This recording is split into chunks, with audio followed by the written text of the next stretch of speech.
talvez a decisão do Campeonato Brasileiro. Possivelmente. Everton. Ela pedia que eu fosse junto com ela no grupo de oração lá de São Leopoldo.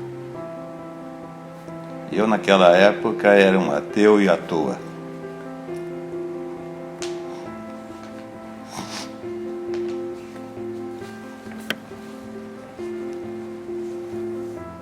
Desculpe por essa emoção.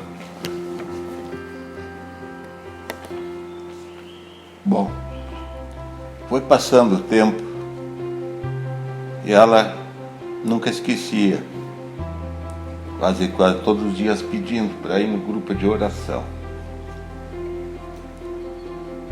Eu naquela época era muito fanático pelo Grêmio e me dedicava assim, fim de semana mais para o futebol, para o meu esporte. Também jogava futebol.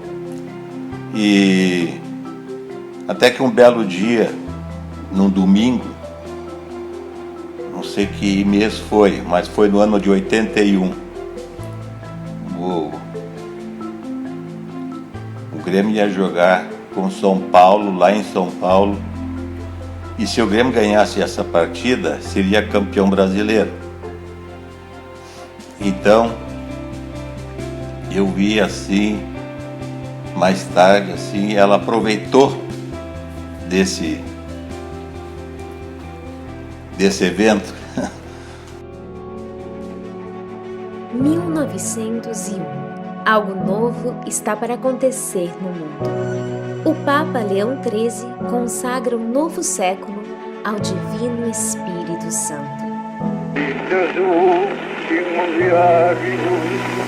Anos antes, em Lucca, Itália, uma freira desafia a hierarquia da Igreja ao escrever cartas para o Papa. Seu pedido, que a devoção à pessoa do Espírito Santo fosse mais difundida na Igreja. Em meio a tantos conflitos, quedas, lutas e novidades que marcaram o século XX, um movimento em particular chama a atenção. Chega primeiro em igrejas protestantes e, a partir da década de 60, na Igreja Católica. Quem poderia prever que uma experiência pessoal de jovens universitários se tornaria uma das maiores expressões da Igreja moderna?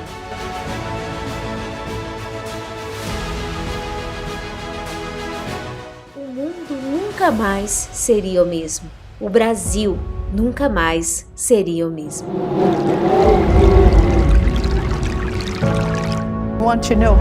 A Renovação Carismática Católica começou num retiro para estudantes da Universidade de Duquesne, em Pittsburgh, Pensilvânia.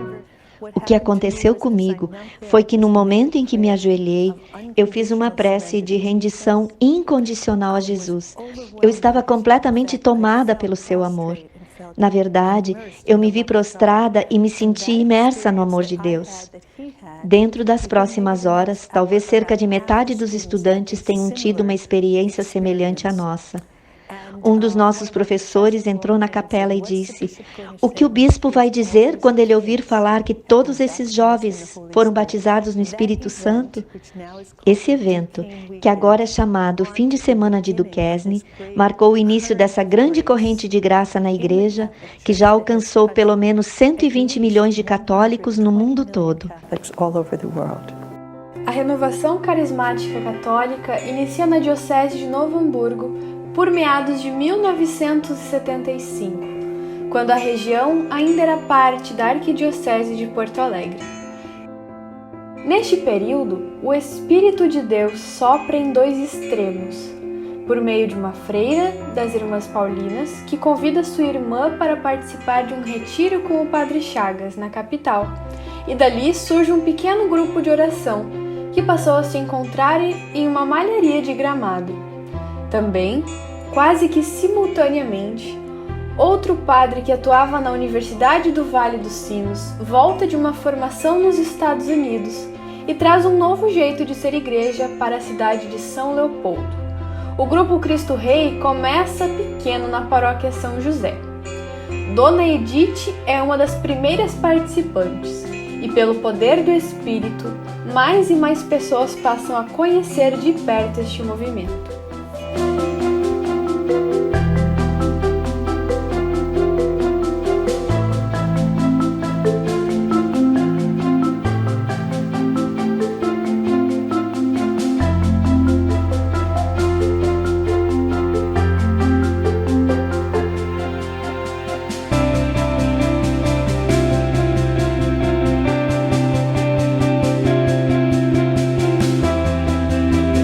E aquilo firmou o que Deus queria para a renovação. Que nós tivéssemos grupos de oração, sim, que são essenciais, mas que nós tivéssemos também grandes agrupamentos para mostrar para todos e para nós participantes a grandeza de Deus. Foram encontros que marcaram a renovação, que marcaram o Brasil, que marcaram a Igreja do Brasil. O cenáculo foi uma conquista. Começamos num lugar pequeno, fomos para o estádio do Pacaembu, daí com muita coragem nós fomos para o Morumbi. E bonito, o Morumbi ficou lotado.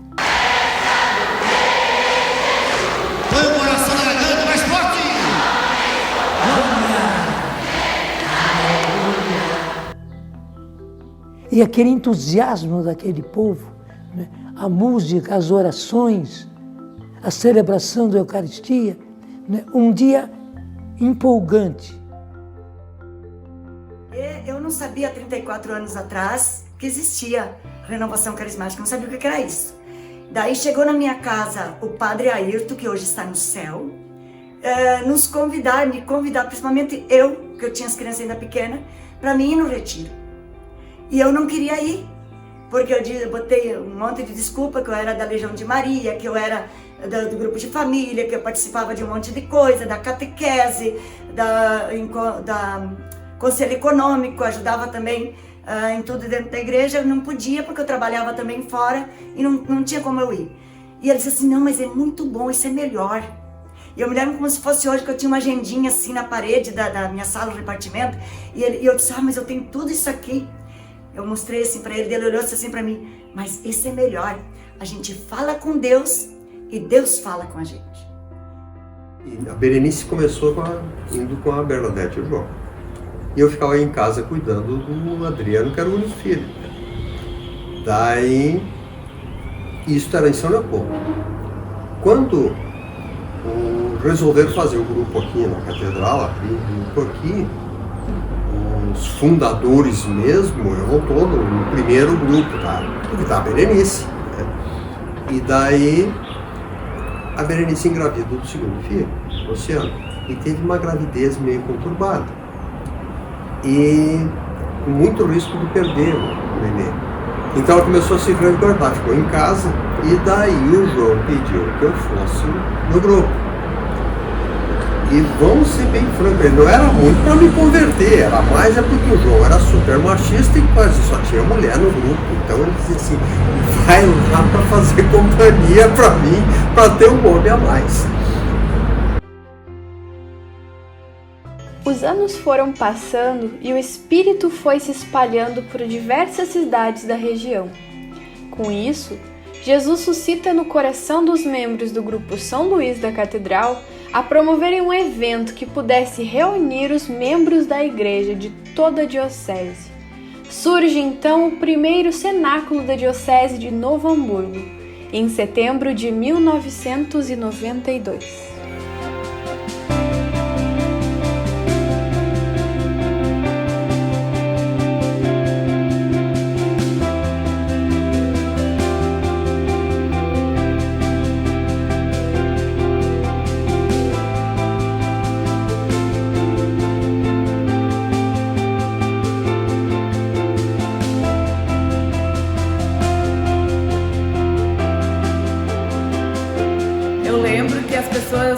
Algumas mães, né, no final do encontro, do cenáculo, o encontro que a gente estivesse tocando, chegava pra mim e me cobrava, tu é louca, tu pode ser louca, porque tu bota teu filho dormir do lado da bateria. mas era uma graça, gente, vendo eles dormindo, aquele barulhão, mas eles dormiam um sono tão abençoado ali. Porque até nisso a gente evangeliza, sabe? Porque muitas mães, muitos pais foram evangelizados com esse testemunho, com essa simples. Ver os filhos ali, bem, mas se eles têm filhos assim, eles não poderiam estar ali, né?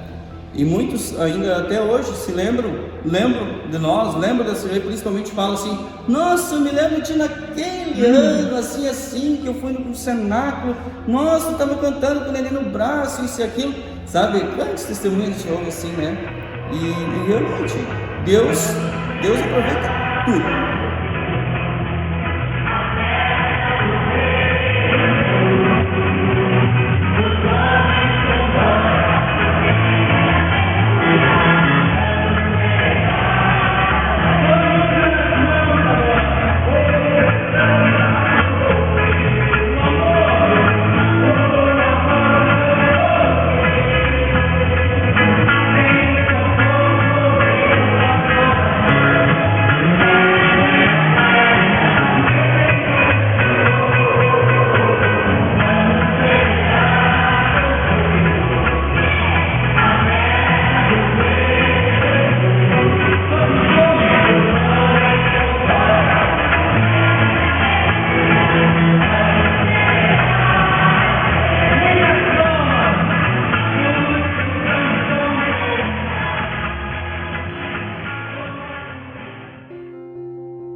E essa senhora participava do grupo de oração lá da Estância Velha. E o juiz tirou o filho dela. Muitos anos que ela não tinha mais o filho. E quando Jesus passou, o Santíssimo, ela disse: tu existe, tu traz meu filho aqui agora. E ela olha para trás, o filho dela estava lá, no colo da sogra dela. Ali. Isso é coisa que... E ela foi o dia mais feliz da vida dela. 2 testemunhos depois, no grupo de oração, as mulheres ajudavam ela. Foi o dia mais feliz dela. Agora eu acredito que Deus existe. Ela abraçou, houve uma choradeira.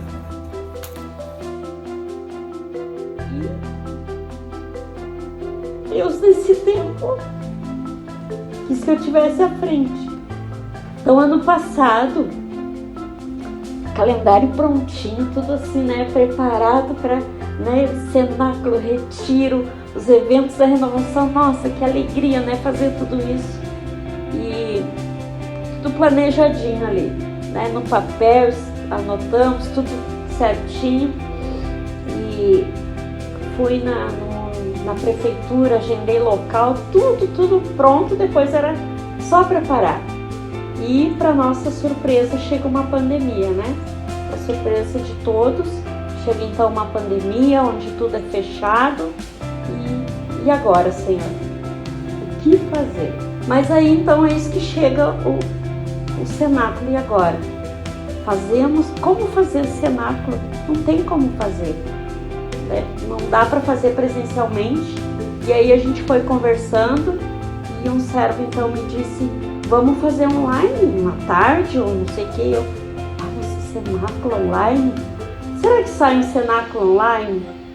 E aí então fui conversar com o Padre Marco e ele imediatamente disse: vamos fazer, Nelly.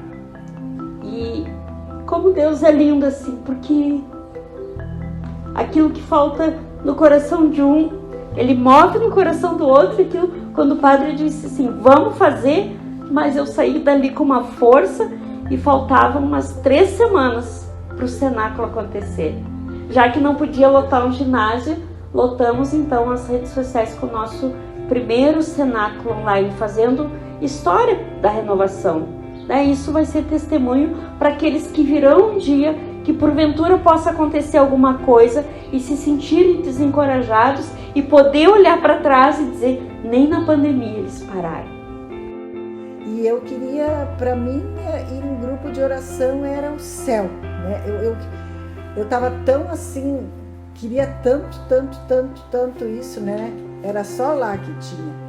Daí, para conseguir que ele me levasse de noite, ele não era assim de querer que eu saísse de noite, coisa, para convencer ele de ir também, foi uma história longa. E isso ele pode contar. E aí ela chegou assim: se o Grêmio ganhar, tu vai junto comigo no grupo de oração? Não, que isso, eu não vou, não, que isso, não vou. E o decorrer do tempo, ela falava, repetia o mesmo assunto. A mesma pergunta. A mesma pergunta, isso. Aí,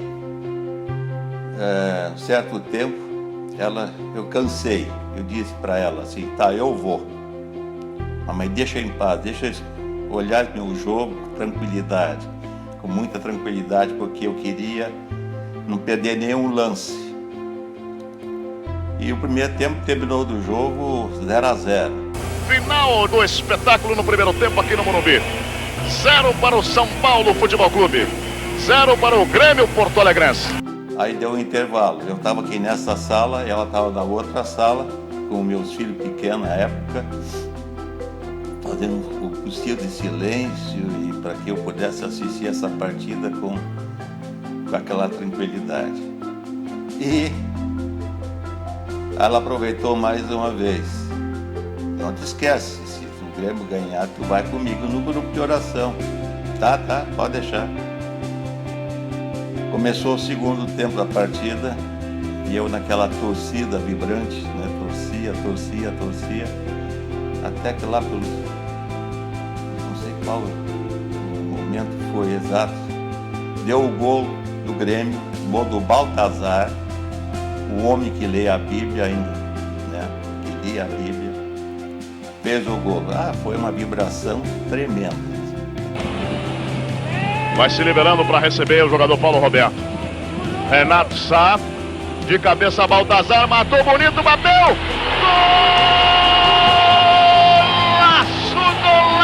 Golaço de Baltazar, mas que gol lindo! Matou e bateu no ângulo esquerdo, indefensável para Valdir Pérez. Na marca dos 19 minutos 50 segundos, Baltazar. Para delírio da torcida do Grêmio, que se faz presente no Morumbi, São Paulo. Vibrei muito. E nisso, ela começou a vibrar também. Mas eu ficava assim, olhando, pensando, de longe assim. Mas ela não é muito do esporte, está vibrando, mas eu nem lembrava mais da promessa que eu tinha feito, né? E aí, quando encerrou a partida, e eu naquela vibração toda, ela chegou: olha, João, agora tu vai comigo no grupo de oração. Ai, botei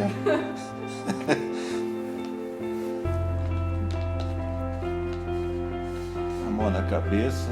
O que eu fui fazer? Bem, promessa é promessa.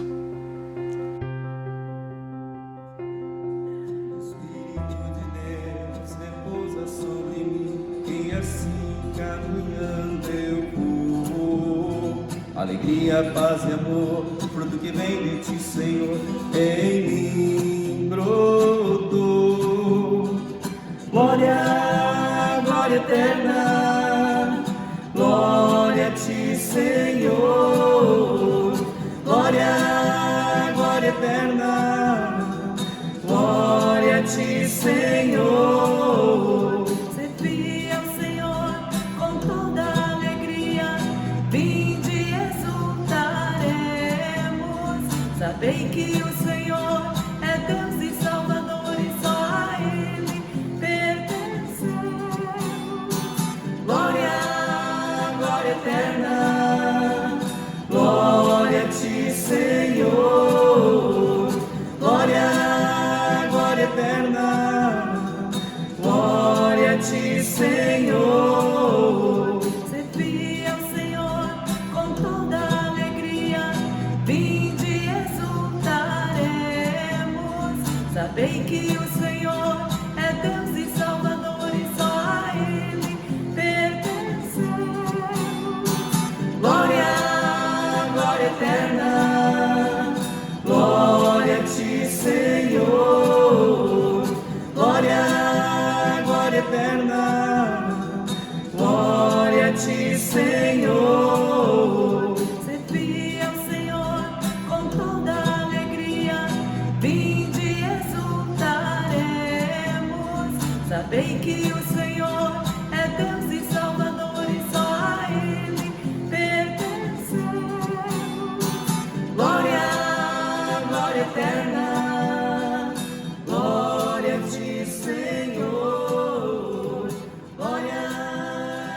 eterna. Glória a ti,